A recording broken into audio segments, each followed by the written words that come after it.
कृष्ण जन्म झाला, अवतार झाला आणि त्याला सांगितलं की मला इथून गोकुळात न्या. गोकुळात न्यायचं, पण अरे बाबा सगळी व्यवस्था झालेली आपण चला. वसुदेवानं मस्तकी घेतलं आणि गोकुळाच्या दिशेनं चाललेले. वसुदेवजी यांनी स्मित केलं, हसले थोडे. कृष्ण भगवान विचारतात हसायला काय झालं तुम्हाला? नाही म्हणाले, तू जगदवंद्य होणार आहेस ही गोष्ट खरी, पण तुला डोक्यावर घेऊन नाचण्याचं पहिलं भाग्य मला मिळाले. गोपाल कृष्ण भगवान, तुला बापाला डोक्यावर घ्यावं हे आज घडलेलं आहे. यमुना पार करून गोपाल कृष्ण चाललेले आहेत. तो काव काव काव काव काव काव आवाज आला. अरे म्हणाले, आता का ओरडतोय बाबा? ते म्हणाले, अहो तुमचा जन्म झालाय, तुम्ही आलाय म्हणून सगळ्या तुम्ही याला जगाला उठवण्याचा प्रयत्न करतोय, पण कुणीच उठत नाही. कारण कोकीला रव झाल्याशिवाय कुणी उठत नाही. मी मात्र करतोय ही सेवा. मग म्हणलं काय? म्हणाले, काही नाही, आम्हाला काहीतरी वर द्या. म्हणाले, तुला काय? मला नकोय म्हणे, आमच्या जातीला काहीतरी वर द्या. कावळा या पक्षी जातीला काहीतरी वर द्या. गोपाळ कृष्ण म्हणाले, हे कसे शांत झोपलेत ना वासनेमध्ये. अरे शेवटी वासना शिल्लक राहते माणसाची, जीवाची. तेव्हा तू पिंडाला स्पर्श केल्याशिवाय सगळ्या वासना त्या आत्म्याच्या पूर्ण झाल्या असं समजण्यात येणार नाही. कावळ्याला आपल्या जातीसाठी वर मागून घेतला. जय जय पुढे हा करत गर्दन आले गाढव. अरे म्हणाले, तू काय करतोयस? नाही म्हणाले, तुम्ही अवतार धारण केला, मला कळलं, म्हणजे गाढवासून कळलं, मला आनंद झाला म्हणून मी माझा आनंद व्यक्त करतोय. म्हणाले, काय हवंय तुला? तुमच्यासाठी काय हवंय?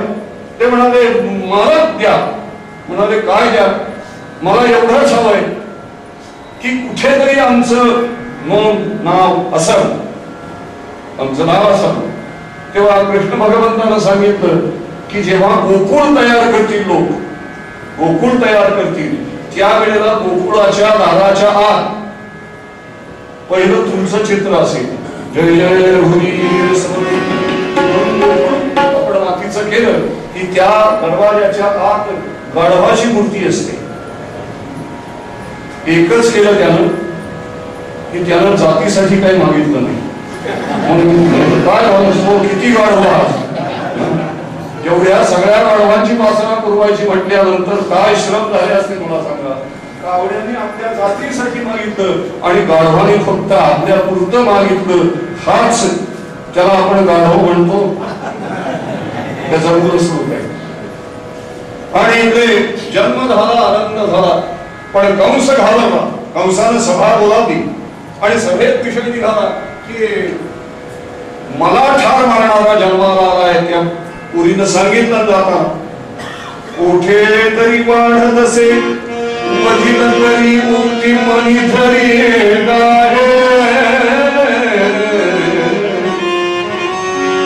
कुठे तरी वाढतोय. सभा बोलावली मंत्रिमंडळाची. पहाटे सभा, सगळे डोळे चोळत कोणाची झोप उतरली, कोणाचं काय आणखीन काही असं करत सगळे आलेले आहेत. म्हणाले, आता या बाबाच्या डोक्यात काय आलं नवीन कुणाचं? सभा भरवली आणि सभेत हा प्रश्न मांडला. सर्व मंत्रिमंडळ उत्तम बुद्धिमत्तेच. ते म्हणाले, हे करा, आता एवढ्या कालावधीमध्ये जिथे जिथे लहान मुलं आढळतील ती सगळी संपवा. नुकतीच जन्माला आली. निदान एक गोष्ट होती की त्याने मुलं जन्माला येऊ द्या म्हटलं. भगवान गोपाल कृष्ण महाराज ही जी जन्माला येते मुलं हीच संपवा. आणि एकेका राक्षसाची योजना झाली. पूतना राक्षसी ती आली, तिनं वध करण्याचा प्रयत्न केला, पण तिलाही जमलं नाही. तृणावर्त दैत्य झाला, धेनुकासुर आला. कितीतरी कितीतरी दैत्य आले वेगवेगळी मोहक रूप घेऊन, पण कुणीही या कृष्णाला ठार मारू शकलं नाही. अहो चमचाभर दह्यासाठी लोण्यासाठी नाचणारा हा भगवान गोपाल कृष्ण पाहिला आणि श्रीमद भागवतकारांसारखे सुद्धा म्हणाले की अरे या गोपाल कृष्णाच्या सहवासात राहणं हे परमभाग्याचं लक्षण आहे, परमभाग्याचं लक्षण. ही सगळी मुलं चाललेली आहेत कुठे तर यमुनेच्या तीरावर निघाले. यमुनेच्या तीरावर खेळ खेळण्यासाठी. अहो असं झालं की प्रत्येक बेड्यातली वाड्यातली गोठ्यातली गुरं ही आपोआप बाहेर पडत का कृष्णाची एक बासरी वाजे. तो जो बासरीचा रग नाद स्वर तो सगळ्या गोकुळामध्ये घुमे आणि ताबडतोब गोप गोपी गोपाल हे सगळे आपापल्या घरात गाई घेऊन वासर घेऊन निघाले. कुठे चालले? हे सगळे जण चाललेले आहेत यमुना तटात. यमुना तीरावरती खेळ खेळण्यासाठी निघाले. चेंडू फळीचा खेळ सुरू झाला आणि भगवान कृष्णाने जो चेंडू टोलवला तो यमुनेच्या डोहाच्या मध्ये पडला. झालं एकच चेंडू पडला मात्र फुस करून तिथे राहणारा आपलंच राज्य आहे असं समजणारा कालियावर आला. देवाला तेच पाहिजे होते कृष्णाला. समोरच्या झाडावर उडी मारली आणि उडी मारली झाडावरनं उडी मारली परत ती कालियाच्या मस्तकावर उडी मारली. कालिया मर्दन सुरू झालं. त्या कालियानं कृष्णाच्या शरीराला वेढलं तरीही भगवान कृष्ण हे अणोरणीयान महतो महीयान असा तो त्यानं त्या कालियाला गरळ ओकायला लावलं. इतका त्याला झुंजवला त्या झुंजीमध्ये की कालिया शरण आला. अरे काय रे हे तुझं राज्य आहे काय? इथे तुझी सत्ता का या गोकुळातल्या लोकांची सत्ता? फुटकार इतके वाईट आहेत. पाणी तर दूषित केलंच पण तुझ्या फुटकारानं या तीरावरचं गवत सुद्धा जळून जाते. आमच्या जनावरांनी आमच्या गायींनी गुरांनी गोवंशांनी खायचं काय? तू आनंदात राहतोय तिथून चालायला लाग. शरणागताला न मारणं हा आमचा नीती धर्म आहे म्हणून तुला सोडतो. एक लक्षात ठेव याचा अर्थ असा नव्हे की आम्ही तुझा जीव घेऊ शकत नाही पण चालायला लाग. कालिया म्हणाला जातो मी. नाही एकटा नाही मुला बाळांसह बायका पोरांसह जातीच्या लोकांसह सगळे दाढीवाले घेऊन चालायला लाग. पहिला इथे तुमचं राज्य नव्हे हे सांगणारा आता कृष्ण अवतीर्ण होणं महत्वाचं आहे. जय जय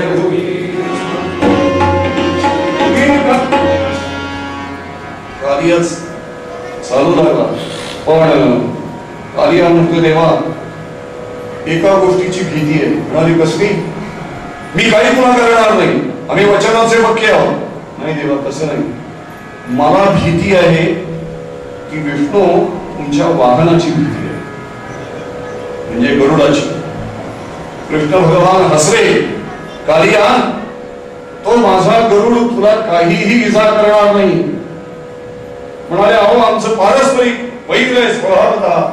जरी मी जेव्हा तुझ्या मस्तकावर नाचलो ना त्यावेळेला माझी म्हणजे विष्णूची पदचिन्ह तुझ्या मस्तकावर उमटलेली आहे. ती दिसल्यानंतर तो गरुड तुला काही करणार नाही. अरे मर्दन तर केलं त्याने पण आपला अपराध केलेला हा याला जिवंत सोडलेला आहे तेव्हा अन्य कुणी याचा जीव घेण्याचा प्रयत्न करू नये ही व्यवस्था करणारा तो श्रीकृष्ण भगवान आहे. आणि दर मथुरेमध्ये जाऊन धनुर्यागामध्ये साक्षात कंसाला उभारून देऊन त्याचं मर्दन करणारा श्रीकृष्ण परमात्मा ही तोच आहे. रथावर उभा राहून अर्जुनाला कार्य कर्तव्य तत्पर करणारा भगवान श्री कृष्ण तोच आहे. आणि यादवांसाठी आयुष्यभर झटणारा श्री हरी तोच आहे. तुम्हाला हृदयामध्ये राहून आनंद देणारा तो गोकुळानंद परब्रह्म सनातन परमात्मा तोच आहे. तो भगवान या गोपालकांमध्ये रमला आणि यांचे खेळ सुरू झाले. गोपाल कृष्ण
भगवान गोपाल कृष्ण यांनी ज्यांनी ज्यांनी शिदोरी आणली होती त्या सगळ्यांना सांगितलं करा घाटामध्ये ठेवा माठात, आणि ते सगळं त्यामध्ये ठेवलेलं होतं.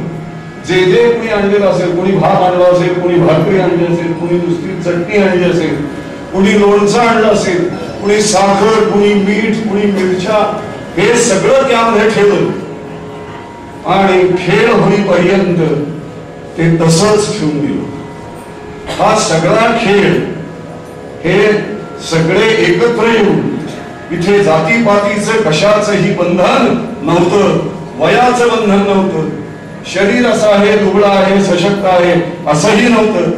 सगळ्यांनी एकत्र येऊन यमुनेच्या तीरावरती मनसोक्त खेळ खेळले.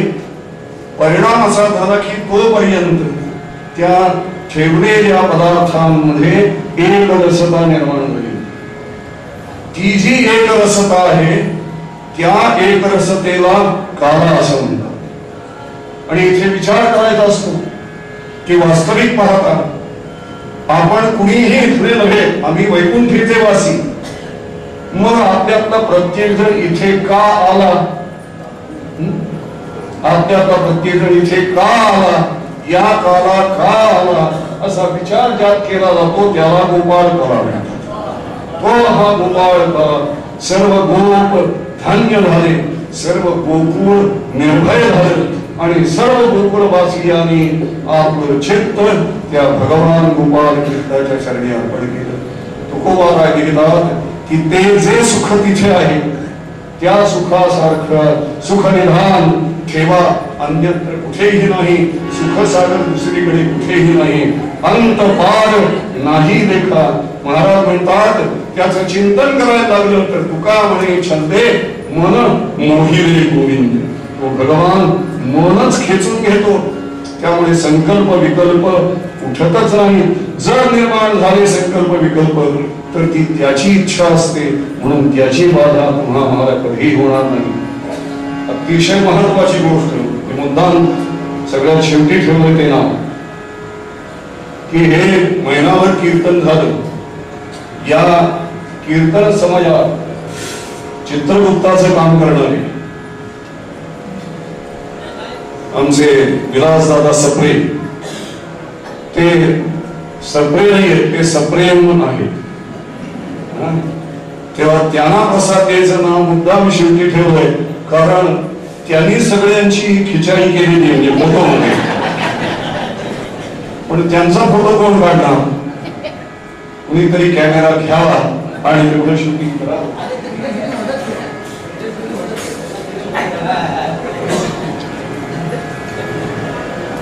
आइए साहब.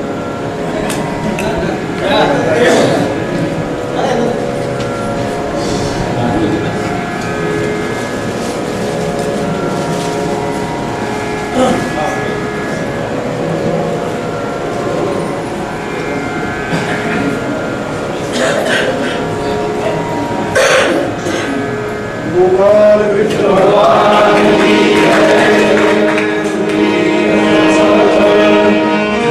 मूळ अभंगामध्ये संत तुकोबाराय म्हणतात,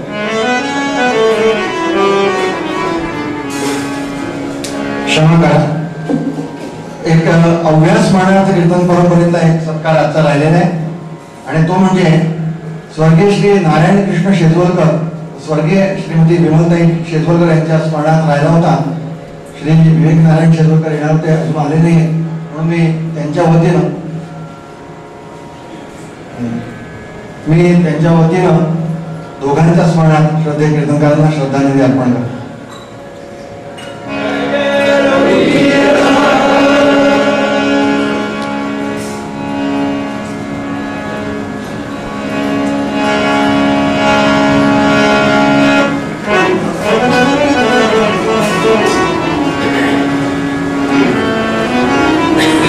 सर्वांनी जाताना महाप्रसाद घेऊन जायचा असा हा सारा उत्सव आपण केला. सर्वांनी एकत्र येऊन प्रभूजवळ मागणं दुसरं काय मागायचं, बाकी काही मागणं नाही.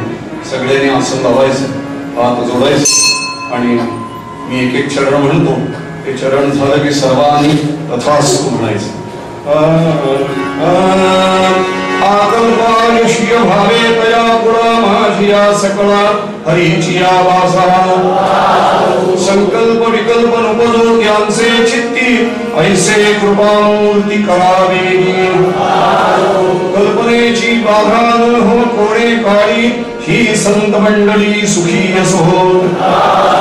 अहंकाराचा वारा न लागो राजसा माझिया विष्णुदासा भाविकासी. नागामणे तया असावे कल्याण ज्यामुखी निधान पांडुरंग. सर्वे सुखिनः सन्तु सर्वे सन्तु निरामयाः सर्वे भद्राणि पश्यन्तु मा कश्चित् दुःखमाप्नुयात्. काले वर्षतु पर्जन्यः पृथिवी सस्यशालिनी देशोऽयं क्षोभरहितो ब्राह्मणाः सन्तु निर्भयाः.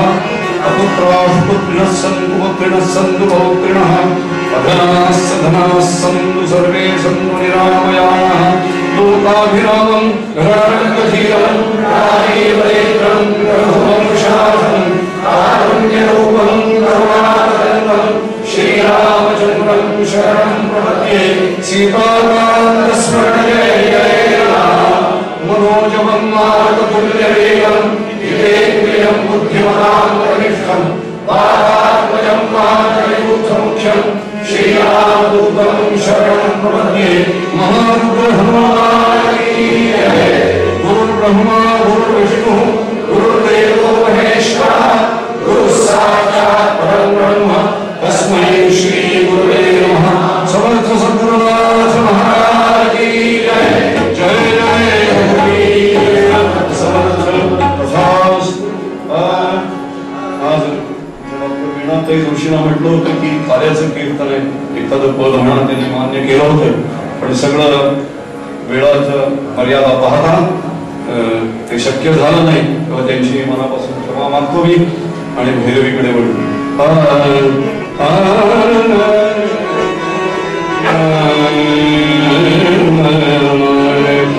गोकुळीच्या सुखा अंत पार नाही देता. गोकुळीच्या सुखा अंत पार नाही. कृष्ण वृंदाघरी आनंदया नरनारी कथा गाणी गाणी तुका म्हणे शंभुंदे मोहिते गोविंदे मोहिते गोविंदे. गोकुळीच्या सुखा अंत पार नाही देता. गोकुळीच्या सुखा